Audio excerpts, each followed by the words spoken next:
Elon Musk is moving one step closer to completing his $44 billion Twitter takeover as the board unanimously approves his bid to take the company private. Here with what this means for the future of the social media giant is Fox News contributor Douglas Murray. Good morning to you, Douglas. Good morning. Great to be with you. Good to have you here. So we are one step closer to this being a done deal, right? Yes. So the board has said, by the way, some people might be wondering, why is this story back? You remember a few weeks ago, everybody was onto this. It was a massive story, and then it suddenly seemed to go quiet.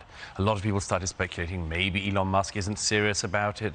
He's very serious about it, clearly, but there are a number of basically dots to do in the contract and some understandings and misunderstandings they clearly need to iron out. But the crucial thing is that the board has approved the idea of the deal. They've said that they're going to recommend it to their shareholders. Now, that's itself a very big thing, because at the beginning of this, when Elon Musk made this very generous deal, a lot of people said, well, if the board says no, it shows it's not actually acting in the interests of the shareholders. It's not trying to maximize the profitability of the company. It's an ideological project.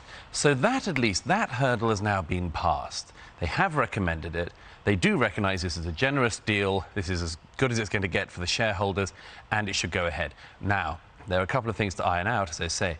But the interesting thing to watch now is what happens internally in Twitter and what happens to the users of the company now that, for many of them, their worst nightmare seems to be coming true. Yeah, but for a big portion of the United States, many believe that this is an exercise of free speech. We'll be able to say whatever we want on Twitter. Yeah, of course. I mean, that's why it's so important. That's why there's so much attention on this.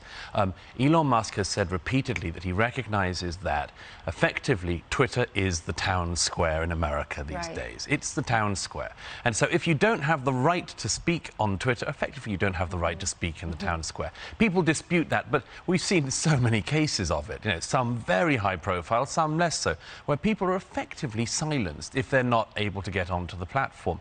And the platform hasn't been accountable to people. It hasn't had to explain decision-making. It hasn't had to explain the dark arts going on behind the scenes. And by the way, those are one of the remaining disputes that clearly still have to be ironed out is, you know, what are the extent that Twitter accounts are spam and bots. The Twitter board has said this is still to be ironed out with Elon Musk. They still need to come to some kind of understanding on this. But the crucial thing is, if you aren't on Twitter, if you are banned from Twitter, effectively you were silenced in America, in the American debate in recent years. So if Elon Musk does take control of the platform, take it private, I think a lot of people will realize, particularly people on the right, will realize, you know, well good, the game can become fair again. You know, the rigging can stop, because that's what it's been. It's been a rigged game. Twitter didn't explain this, but it was rigged. Rigged specifically against conservatives. Yep, we saw that right before the election, when so many stories were censored. Thank you so much for coming on. We'll see. For a while, we weren't sure if he was going to buy it, but it looks like this is at least one step closer. Thank you.